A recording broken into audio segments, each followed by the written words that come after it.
परिच्छेद 13। पराजित होने से अच्छा रणभूमि में मर जाना है।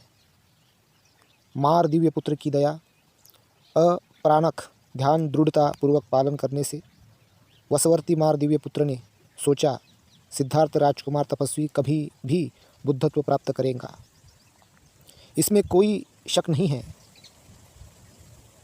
इसलिए उसको किसी तरह से धोखा देकर दुष्कर क्रिया को रुकवाना आवश्यक है। एक दिन सिद्धार्थ तपस्वी के पास जाकर वशवर्ती मार दिव्य पुत्र ने कहा, मित्र, आप बहुत कमज़ोर हो गए, आप बहुत दुर्बल हो गए, आप मरणासन्न हो रहे हो। अप्राणक ध्यान बहुत कष्टदायक है। आपकी शरीर आपके ज़िंदगी का केवल एक अंग है। पुण्यवान, इतना कष्ट मत झेलो, जीने की कोशिश करो। जीवित रहना मरने से भी बहुत बड़ा काम है। जीवित रहकर अच्छा खाना पीना लेकर पुण्यदान जीवन बिताना सबसे अच्छा है। अवसर मिलने पर ब्रह्मचारी रहना भी उत्तम है। यज्ञ होम पूजा करने से बहुत पुण्य मिलेगा। जीवन और मृत्यु के बीच दुख झेलने वाला एक कठोर दुष्कर व्रत करने से क्या लाभ है। मित्र, पहले बोधिसत्व श्रेष्ठ पुरुष जिस मार्ग को अपनाया, आज के लोगों को ऐसा करना संभव नहीं है। यह बहुत ही कष्टदायक है। ऐसा कहकर मार दिव्य पुत्र ने अपनी चालाकी से दया दिखाया। मार दिव्य पुत्र को डांटना, संसार में असंख्य कल्प तक दानादि पारमिता पूरा करने के कारण सिद्धार्थ तपस्वी को वशवर्ती मार देव पुत्र का स्वभाव महसूस हुआ। सिद्धार्थ तपस्वी ने कहा, प्रमादी व्यक्तियों को बांधने वाले पापिष्ट वशवर्ती मार, तुम अपने लाभ के लिए मेरे उत्साह को हानि पहुँचने के लिए इधर आ गए। जो तुम वर्णन कर रहे हो उस पुण्य से हमें थोड़ा भी लाभ नहीं है। यदि तुम्हारी बात किसी को अच्छा लगे तो जाकर उसी को यह बात बता देना। श्रद्धा, वीर्य, प्रज्ञा, स्मृति, समाधि जैसे 5 इंद्रियां हमारे पास है। इतने पुण्य अंग से संबंधित प्रधान व्यायाम में हमारा चित्त निर्वाण अवबोध के लिए प्रशस्त है। तुम्हारे उपदेश की हमें ज़रूरत नहीं है। जो हमने अप्राणक ध्यान से चित्त शक्ति से वायु का विस्तार किया है, उससे गंगा नदी का पानी भी सुखा सकता है। इसीलिए इस वायु शक्ति से शरीर जिंदगी दोनों को क्या नहीं सुखाएगा। खून सूखने से चित्त व कफ सूख जाएगा, उसके साथ साथ मांस भी सूख जाएगा, उसके साथ चित्त प्रसाद हो जाएगा और प्रज्ञा समाधि भी स्थिर हो जाएगा। तुम हमारे चित्त शक्ति को नहीं जानते। मेरा दुर्बल कृश कर्म ध्यान योगी के रूप में दृढ़ अधिष्ठान से रहने का ढंग तुम भी देखो। हमारा शरीर कितना ही दुर्बल व कमज़ोर क्यों ना हो, मैं कभी भी राज संपत्ति व काम वस्तु के लिए वापस नहीं जाएंगे। 10 मार सेना। दुष्ट पापी मार, हम तुमको जानते हैं। काम तुम्हारा पहला सेना है। गुण धर्म से अलग करने की कोशिश करना, आलसी होना दूसरी सेना है। भूख प्यास तीसरी सेना है। खाना पीना जैसे सामग्री को खोजना तुम्हारी चौथी सेना है। चित्त चैतसिक मिलने का स्वभाव 5वां सेना है। भयभीत होना डरना 6वां सेना है। सन्मार्ग के बारे में शक करना 7वां सेना है। अकृतज्ञता सत्य पुरुष लोगों के सत्य वचनों का अनादर करना 8वां सेना है। लाभ कीर्ति सत्कार प्रशंसा मार्ग से पाया हुआ तृष्णा से उत्पन्न होने वाला तृष्णा एवं मान 9वां सेना है। अपने को उच्च स्थान पर रखकर दूसरे लोगों को नीचा दिखाना 10वां मार सेना है। मार दिव्य पुत्र, यह 10 अकुशल मार्ग तुम्हारा 10 प्रकार की मार सेना है। श्रमण ब्राह्मण तपस्वी सबको परेशान करने का तुम्हारा यह हथियार है। तुम इतने बुद्धि संपन्न नहीं हो कि इस अकुशल 10 अवगुणों से मुझे जीत सको। सूरवीर बुद्धि संपन्न व्यक्ति इस 10 कारणों को नष्ट करके अपने लक्ष्य को पूरा करने के लिए आगे बढ़ जाएगा। विजय प्राप्त होने से एकांत सुख मिलता है। विजय प्राप्त करने तक मैं वापस नहीं आऊँगा। यदि मैं इस क्लेश युद्ध से हार गया होता तो हमारे जीवन का सबसे बड़ा पराजय एवं अपमान यही होता। पराजित होने से रणभूमि में मर जाना अच्छा है। कुछ तपस्वी क्लेश सेना के बारे में जानकारी नहीं होने से पराजित भी हो जाते हैं और निर्वाण मार्ग की प्राप्ति का मार्ग भी नहीं जान पाते हैं। सिद्धार्थ बोधिसत्व तपस्वी की बात सुनकर वसवर्ती दिव्यमार पुत्र उधर से भाग गया। बहुत कठोर तपस्या करने के बावजूद भी सिद्धार्थ तपस्वी को कोई लाभ नहीं मिला, इसलिए चिंता में पड़ गए। इस दुनिया में कोई भी निर्वाण मोक्ष प्राप्त करने के लिए हमारे जैसा कठोर तपश्चर्या का पालन नहीं किया। मैंने कठोर तपस्या का कोई व्रत नहीं छोड़ा और इतना करने के बावजूद भी मुझे संबोधि का थोड़ा भी ज्ञान प्राप्त नहीं हुआ। इसलिए संबोधि प्राप्त करने के लिए कठोर तपस्या कोई मार्ग नहीं है, शतानुसारी विज्ञान प्राप्त होना। सिद्धार्थ तपस्वी बीते हुए समय के बारे में सोचा करते थे। हल जोतने का उत्सव के समय खेत में जामुन के पेड़ के नीचे बैठकर आनापान ध्यान करने को याद किया। बुद्धत्व प्राप्त करने के लिए यही मार्ग सोचा और सोचकर आनापान ध्यान को करना शुरू कर दिया। सिद्धार्थ तपस्वी ने सोचा, शरीर बहुत कमज़ोर हो गया है, इसीलिए सबसे पहले कुछ भोज्य पदार्थ लेकर शरीर को आनापान ध्यान के लिए उचित तरीके से तैयार करना होगा। शरीर कुछ स्वस्थ होने के बाद समाधि की और ध्यान देने के लिए अधिष्ठान किया। काय संतर्प तपश्चर्या बोधिसत्व सिद्धार्थ भिक्षाटन के लिए उरुवेला की तरफ निरंजना नदी के किनारे से चल पड़े। कठोर तपश्चर्या क्रिया करने के बाद सिद्धार्थ की शारीरिक शक्ति कमज़ोर होने के कारण भिक्षाटन के लिए निरंजना नदी के किनारे चलते समय बेहोश होकर गिर गए। गाय चराने वाला एक चरवाहा लड़का सोत्थीय ब्राह्मण यह दृश्य देखकर सेनानी गांव के प्रधान सेठ की पुत्री सुजाता को यह खबर दी।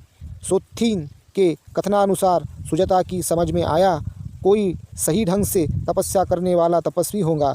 सुजाता अपने घर से एक बर्तन में दूध लेकर सोत्थीय के साथ उस तपस्वी के पास पहुंची। सोत्थीय अपने साथ कुश तृण भी काट कर ले लिया, जिस पर तपस्वी आराम से लेट सके। सुजाता एक बुद्धिमान कन्या थी। तपस्वी के दुबला पतला शरीर को देखने के बाद सुजाता की समझ में आया कि यह ऐसे वैसे तपस्वी नहीं है, बल्कि ऊंचा दर्जा प्राप्त एक महान व्यक्ति है। सोत्थीय चरवाहा लड़का और सुजाता दोनों ने मिलकर नदी के किनारे कुश तृण को सही ढंग से बिछाया और सिद्धार्थ को उठाकर उसी कुश तृण पर लिटाया। उसके बाद सुजाता ने जो दूध लाई थी उस दूध को सिद्धार्थ के मुंह में धीरे धीरे डाल दिया। कुश तृण जो हरा होता है उसे काटने से एक सुगंध निकलता है और सूख जाने से वह सुगंध नहीं मिलता है। कई दिनों तक सुजाता सिद्धार्थ बोधिसत्व तपस्वी को दूध और भोजन से पूजा करती थी। सोत्थीय भी प्रतिदिन कुश तृण से ले आकर सिद्धार्थ को आराम से बैठने का व्यवस्था करता था। कभी शाम के समय भी सुजाता सोत्थीय के साथ जाकर सिद्धार्थ तपस्वी का हाल चाल लेती थी। निरंजना नदी के किनारे दोनों आपस में वार्तालाप भी करते थे। वयोवृद्ध पंचवग्गीय तपस्वियों ने आपस में बातचीत किया कि सिद्धार्थ निर्वाण मोक्ष प्राप्त करने के लिए बहुत कठोर तपस्या किया, इसलिए हम सभी को विश्वास था कि वह अवश्य ही एक दिन निर्वाण संबोधि प्राप्त करेगा। लेकिन अब भिक्षाटन के साथ साथ सुजाता कन्या का मधुर भोजन व दूध ग्रहण करने से पुनः उसका शरीर सौभ्य सुकोमल होने लगा। सुजाता भी देखने में सुंदर और प्रियशील कन्या थी। इन दोनों का इतना नज़दीक आने का अर्थ है कि सिद्धार्थ तपस्वी ने सुजाता के कारण अपना निर्वाण बुद्धत्व प्राप्त करने का मार्ग बदल दिया है। यह दृश्य देखकर पंचवग्गीय तपस्वियों ने सोचा, अब सिद्धार्थ तपस्वी के साथ रहना निष्फल है, इसलिए सभी सिद्धार्थ को छोड़कर वाराणसी के इसी पतन मृगदाय की ओर चले गए। वर्तमान समय में वाराणसी मृगदाय ऋषि पतन को सारनाथ के नाम से जाना जाता है। पंचवग्गीय तपस्वियों का वाराणसी की ओर चले जाने के बाद सिद्धार्थ तपस्वी 2 सप्ताह तक भोजन ग्रहण करके आराम से ध्यान करते रहे। 2 सप्ताह तक काय विवेक से समय बिताया। प्रधान वीर्य के कारण चित्त में नैष्कर्म्य निकल जाना, कुशल चित्त बाढ़ जैसे उत्पन्न होता गया। कुछ समय के लिए शरीर दुबला पतला कृश हो गया था, परंतु सुजाता द्वारा लाए भोजन को ग्रहण करने के पश्चात सिद्धार्थ तपस्वी का शरीर धीरे धीरे पुनः शोभा संपन्न हो गया। पहले से शरीर में मौजूद 32 महापुरुष लक्षण पुनः दिखाई देने लगा। सिद्धार्थ तपस्वी को समझ में आया कि मेरा शरीर अब ठीक ठाक हो गया है। ऐसा सोचते ही मन चित्त में काम वितर्क अकुशल चित्त उत्पन्न होना शुरू हो गया। फिर से काम वितर्क चित्त उत्पन्न नहीं होने के लिए अधिष्ठान किया। ध्यान में रहने वाले तपस्वी सिद्धार्थ को हिरन, गाय, बकरी जैसे जानवरों तथा मोर जैसे पक्षियों की आवाज़ कान में सुनाई देना प्रारंभ हो गया। अनेकों प्रकार के फूलों का सुगंध भी महसूस हुआ। नीला रंग जैसे पवित्र निरंजना नदी के पानी भी देखने को मिला। सिद्धार्थ तपस्वी के मन में आया, ये जानवर कितने सुंदर है, पक्षी समूह की आवाज़ कितना सुरीला है और निरंजना नदी का पानी कितना रम्य है। यह सब सोचते ही बोधिसत्व सिद्धार्थ तपस्वी के चित्त में काम वितर्क अकुशल चित्त उत्पन्न होना शुरू हो गया। उन्होंने सोचा, फिर से काम वितर्क नहीं होने के लिए अधिष्ठान किया।